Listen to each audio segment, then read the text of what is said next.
प्रिय विद्यार्थियों नमस्कार।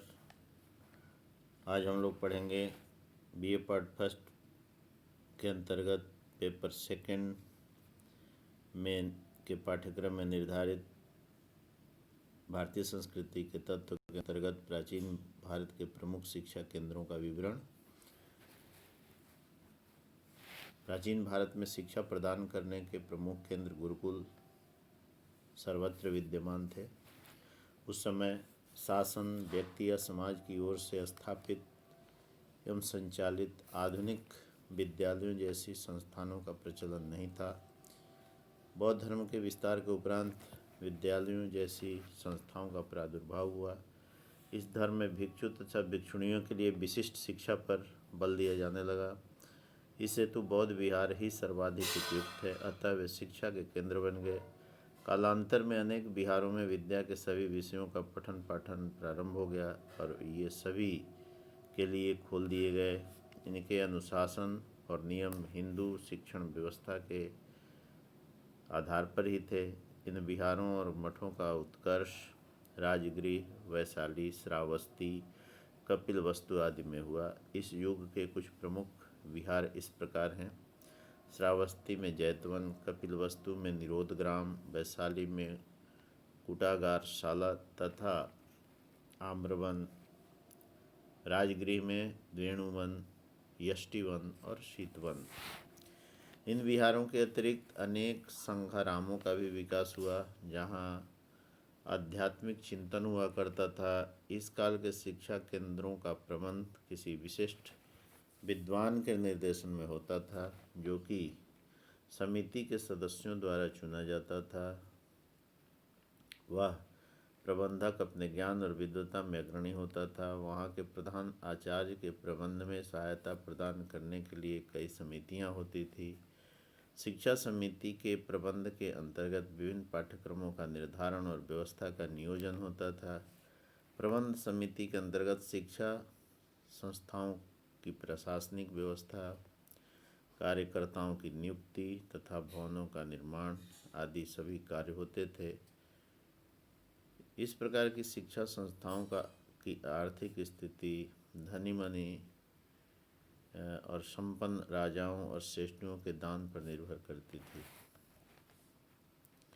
आधुनिक रूप में हम जिन विश्वविद्यालयों का विकास देखते हैं, इन्हीं का विस्तृत विकास आगे चलकर हुआ और यह वर्तमान समय में जो नवीन रूप ले पाया है, उसी का एक यह विकसित रूप है। परंतु बहुत पहले प्राचीन काल में, उत्तर वैदिक काल में इस तरह के संस्थान नहीं थे। उस समय गुरुकुल ही थे। गुरुकुल में शिक्षक और शिक्षार्थी एक परिवार की भांति, एक कुटुंब की भांति रहा करते थे और वह एक अभिभावक की भांति होता था और वह विद्यार्थियों को निःशुल्क शिक्षा दिया करता था। हालांकि निःशुल्क शिक्षा की व्यवस्था बौद्ध काल में भी थी, जो राजाओं के दान पर निर्भर करती थी। कुछ प्रमुख शिक्षा केंद्र जो उस समय विकसित हुए, उनमें प्रमुख था नालंदा विश्वविद्यालय। नालंदा का विश्वविद्यालय पटना के से 40 मील दक्षिण में बड़गांव नामक स्थान में स्थित था।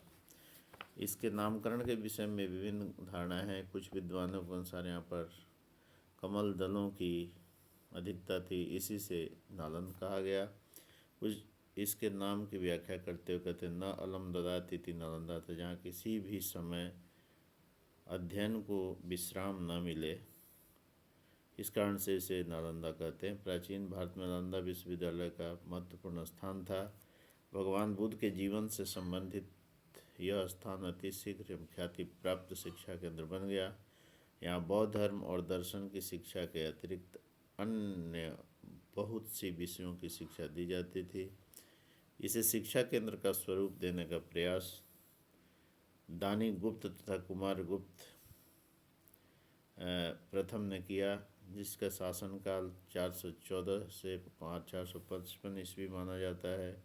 इसके बाद विभिन्न गुप्त राजाओं ने इसमें योगदान दिया। बौद्ध धर्म का प्राचीन केंद्र होने पर भी नालंदा के विकास में गुप्त शासकों ने ही सराहनीय योगदान दिया था। वह उनकी धार्मिक सहिष्णुता और विचारों की व्यापकता का उज्ज्वल पक्ष है। पाल काल में इसकी ख्याति और फैल गई तथा यह एक महान शिक्षा केंद्र बन गया। इसके बाद मुगल आक्रांताओं के कारण यह केंद्र विनष्ट होने लगा और बख्तियार खिलजी ने तो इसे विश्वविद्यालय की गरिमा को ही धूल में मिला दिया, ऐसे कहें भूमिसात कर दिया। 12वीं शती की समाप्ति के वर्षों में यह नष्ट हो गया। इस समय यह तांत्रिक स्वरूप के प्रभाव में रंग गया था।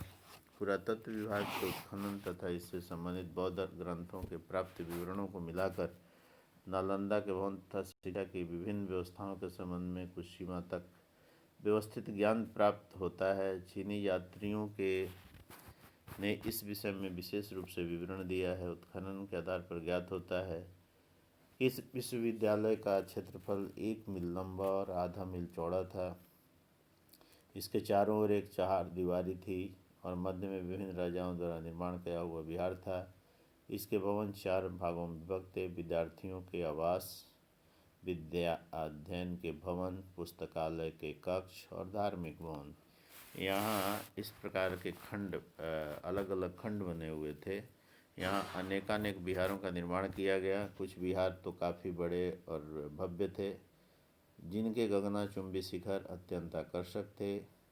यहाँ अनेक जलाशय थे जिसमें कमल तैरते रहते थे। अनेक विशालकाय भवनों में छोटे बड़े बहुत से कक्ष थे। विश्वविद्यालय भवन में व्याख्यान के लिए निर्मित 7 बड़े और 300 छोटे कक्ष थे, जहाँ छात्र अपने गुरुजनों के समीप शिक्षा को प्राप्त करते थे। बड़े कक्षों में समय समय पर सामूहिक रूप से शिक्षा एवं अध्ययन संबंधी विषयों पर विचार विमर्श तथा व्याख्यानों का आयोजन होता था, क्योंकि विश्व के विभिन्न विषयों के उद्भट विद्वान यहाँ समस्याओं के समाधान हेतु आते थे।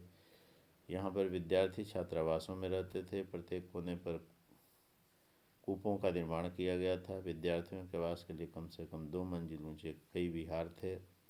इनमें से कुछ कमरों में 1 और कुछ 2 में विद्यार्थियों को रहने की व्यवस्था थी।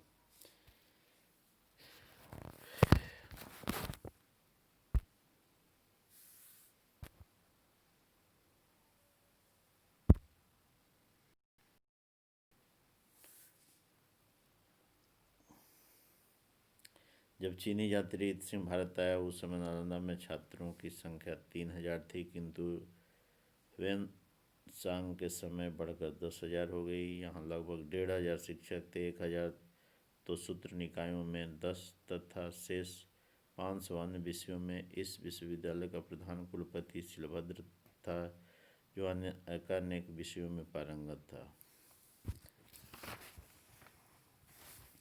नालंदा विश्वविद्यालय के विद्यार्थियों शिक्षकों के अध्ययन की सुविधा के लिए धर्मगंज नामक एक बृहद पुस्तकालय था, जो 3 भवनों में स्थित था। इसकी यहाँ विशेष सुविधा थी क्योंकि गुप्त अभिलेखों दानपत्रों से ज्ञात होता है कि राजा लोग पुस्तकों का प्रतिलिपियाँ कराने के लिए नवीन पुस्तकों की रचना करते अनुवाद के लिए सहायता करते रहते थे। तक्षशिला तत्कालीन भारत में हिंदू शिक्षा का प्रबल केंद्र था, जो ज्ञान और विद्या के क्षेत्र में बहुत अधिक प्रसिद्ध था। रामायण के अनुसार इसकी स्थापना भरत ने की थी और इसका प्रशासन तक्ष को सौंपा गया था तथा अपने पुत्र तक्ष के नाम पर ही इसकी संज्ञा तक्षशिला कर दी थी। राजनीतिक दृष्टि से इस स्थान का बहुत महत्व रहा। भारत की पश्चिमी सीमा पर अब पाकिस्तान में स्थित रावलपिंडी से 20 मील की दूरी पर बसा हुआ यह स्थान कुषाण नरेश कनिष्क का शासन केंद्र था और सदा विदेशियों से आक्रांत होता रहता था। महाभारत से ज्ञात होता है कि जन्मेजय ने अपना नाग यज्ञ यहाँ किया था। तक्षशिला नगर के रूप में उत्तर वैदिक काल में ही विकसित हो चुका था, अतः यहाँ विद्वानों और ज्ञान चर्चाओं का होना स्वाभाविक था। जातकों से विदित होता है कि विभिन्न स्थानों से छात्र यहाँ आकर आचार्यों के सानिध्य में शिल्प का ज्ञान भी प्राप्त करते थे। तक्षशिला गांधार देश की राजधानी थी। अफगानिस्तान का वर्तमान पूर्वी भाग गांधार देश कहलाता था। उस काल में संभवतः कश्मीर भी इसके अंतर्गत आता था। तक्षशिला सिंधु नदी के पूर्वी तट पर थी। गौतम बुद्ध के समय गांधार के राजा पुक्कुशाती माती ने मगध नरेश बिंबिसार के यहाँ अपना दूतमंडल भेजा था। 6ठी शताब्दी ईस्वी पूर्व फारस के शासक कुरूश ने सिंधु प्रदेशों पर आक्रमण किया और बाद में भी उसके कुछ उत्तराधिकारियों ने उनकी नकल की। मकदूनिया के आक्रमणकारी विजेता सिकंदर के समय से तक्षशिला की चर्चा करते हुए एस्ट्रेबो ने लिखा है कि वह एक बड़ा नगर था, अच्छी विधियों से शासित था, घनी आबादी वाला था और उपजाऊ भूमि से युक्त था। वहाँ का शासक वैसिलियस अथवा टैक्सिलिज था। उसने सिकंदर से उपहारों के साथ भेंट कर मित्रता कर ली। उसकी मृत्यु के बाद उसका पुत्र भी सिकंदर का मित्र बन गया और किंतु थोड़े ही दिनों बाद चंद्रगुप्त मौर्य ने उसकी पश्चिमी सीमा क्षेत्रों में सिकंदर के सिपाही को मार कर निकाल दिया और तक्षशिला पर उसका अधिकार हो गया। वह उसके उत्तरापथ प्रांत की राजधानी हो गई और मौर्य राजकुमार मंत्रियों की सहायता से वहाँ शासन करने लगे। यहाँ देश के कोने कोने से विद्यार्थी आकर शिक्षा प्राप्त करते थे। इनमें वाराणसी, राजगीर, मिथिला, उज्जैनी आदि नगरों के भी थे जो यहाँ ज्ञान गरिमा से परिचित होने के लिए आते थे। यहाँ के शिक्षा प्राप्त बड़े बड़े विद्वान और सम्राट थे। कौशल शासक प्रसेनजित, मौर्य सम्राट चंद्रगुप्त, महान अर्थशास्त्री कौटिल्य, ख्यातिलब्ध वैद्य जीवक और तथा व्याकरण पाणिनि यहाँ से शिक्षा ग्रहण करके अपने अपने क्षेत्र में विख्यात हुए थे। वेद त्रयी, अष्टादश शिल्प, व्याकरण, दर्शन आदि विभिन्न विषय यहाँ पढ़ाए जाते थे। अष्टादश शिल्प के अतिरिक्त अंतर्गत आयुर्वेद, शल्य चिकित्सा, धनुर्विद्या तथा संबद्ध युद्ध कला, ज्योतिष, भविष्य कथन, व्यापार, कृषि, रथ चालन, इंद्रजाल, नाग वशीकरण, गुप्त निधि अन्वेषण, संगीत, नृत्य, चित्रकला आदि की गणना होती थी। कुशल से विद्यार्थी यहाँ आकर अनेक विषयों में पारंगत होते थे। द्विजों के सभी सदस्य एक साथ शिक्षा प्राप्त करते थे। ब्राह्मण के साथ क्षत्रिय भी वेद अध्ययन करते थे और क्षत्रिय के साथ ब्राह्मण भी धनुर्विद्या सीखता था। एक जातक बौद्ध जातक के अनुसार किसी ब्राह्मण राजपुरोहित ने अपने पुत्र को धनुर्विद्या की शिक्षा प्राप्त करने के लिए तक्षशिला भेजा था। ईस्वी पूर्व 4ठी शताब्दी से ईसा की 6ठी शताब्दी तक तक्षशिला ने अनेक परिवर्तन देखे थे। इसने यमन, शक, पल्लव, कुषाण और हुणों के आक्रमण सहे थे तथा अनेक झंझावातों से अपने को यथाशक्ति रक्षित करने का प्रयास भी किया था। फलस्वरूप नवीन ज्ञान विज्ञान का संपर्क होकर भारतीय जनमानस में उसका प्रवेश हो गया। विदेशी खरोष्टी लिपि का प्रचार, यूनानी तक्षण कला, मुद्रा निर्माण कला, दर्शन का प्रसार भारत में होने लगा। इससे भारतीय विषयों में नया आयाम आया। जातकों से विदित होता है कि एक एक आचार्य के निर्देशन में सैकड़ों विद्यार्थी यहाँ शिक्षा प्राप्त करते थे। पाठ्यक्रम निर्धारित होता था और इस तरह से एक उचित और काफ़ी उन्नत व्यवस्था थी शिक्षण की। यहाँ पर विक्रमशिला विश्वविद्यालय के रूप में विकसित हुआ था। यह विक्रमशिला विश्वविद्यालय बिहार प्रांत के भागलपुर जिले में स्थित थान। इसकी स्थापना का श्रेय पाल वंश के राजा धर्मपाल को है। शीघ्र इस विश्वविद्यालय ने अंतर्राष्ट्रीय महत्व प्राप्त कर लिया। यहाँ अनेक बौद्ध मंदिरों और विहारों का निर्माण कराया गया है। इसमें सर्वदा व्याख्यान तथा दर्शन और धर्म की चर्चाएं हुआ करती थी। यहाँ के अनेक विद्वानों ने विभिन्न ग्रंथों की रचना की थी जिनका बौद्ध साहित्य और इतिहास में नाम में प्रसिद्ध विद्वान हैं रक्षित, विरोचन, ज्ञानपाद, बुद्ध, चैतारी, रत्नाकर, शांति, ज्ञान, श्रीमित्र, रत्नब्रज, अमरकर, दीपंकर आदि।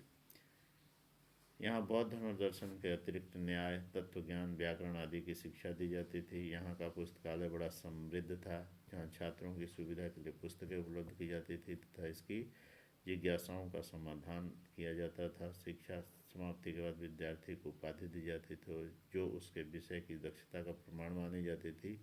यहाँ लगभग 3000 अध्यापक, लगभग 10,000 विद्यार्थी थे। वस्तुतः उस युग में शिक्षा की और कोई महत्वपूर्ण केंद्र न था। इस विश्वविद्यालय का समस्त व्यय बड़े लोगों के दान और भेंट पर आधारित था। आवास तथा भोजन का प्रबंध विश्वविद्यालय की ओर से था। भिक्षु अध्यापक इसके प्रबंध में हाथ बटाते थे। 6 द्वार पंडितों की समिति द्वारा संचालन होता था, जिसका प्रधान महास्थविर होता था। इसी कुलपति के अधीन 4 द्वार पंडितों की एक परिषद प्रवेश प्राप्त करने के लिए विद्यार्थियों की परीक्षा लेती थी। इस विश्वविद्यालय में व्याकरण, न्याय, दर्शन और तंत्र के अध्ययन की विशेष व्यवस्था थी। यहाँ देश के ही नहीं अपितु विदेशों के भी छात्र अध्ययन के लिए आते थे। 13वीं सदी ईस्वी के प्रारंभ में मुस्लिमों के आक्रमण के कारण अनेक भारतीय शिक्षा मंदिरों का विनाश हुआ, उनमें विक्रमशिला भी सम्मिलित था। इसके अतिरिक्त वल्लभी, जो गुजरात के काठियावाड़ के पास है, वह एक अंतर्राष्ट्रीय बंदरगाह के आसपास था, वह भी शिक्षा के केंद्र के रूप में काफ़ी विकसित हुआ। काशी, कश्मीर, धारा, कनौज, कांची आदि ऐसे प्रमुख स्थान थे जहाँ शिक्षण केंद्रों का विकास हुआ और वहाँ भारत की जो प्राचीन पद्धति थी, दर्शन, साहित्य, न्याय, ज्योतिष, इतिहास आदि विभिन्न विषयों के उद्भट विद्वान और साहित्य के लेखक यहाँ पर उत्पन्न हुए और उन्होंने अपने ज्ञान विज्ञान का प्रसार दूर दूर तक किया। भारतीय संस्कृति का और भारतीय ज्ञान विज्ञान का प्रसार करने में ये जो शिक्षा केंद्र थे अपनी महत्वपूर्ण भूमिका सदियों तक निभाते रहे। आज इतना ही, धन्यवाद, नमस्कार।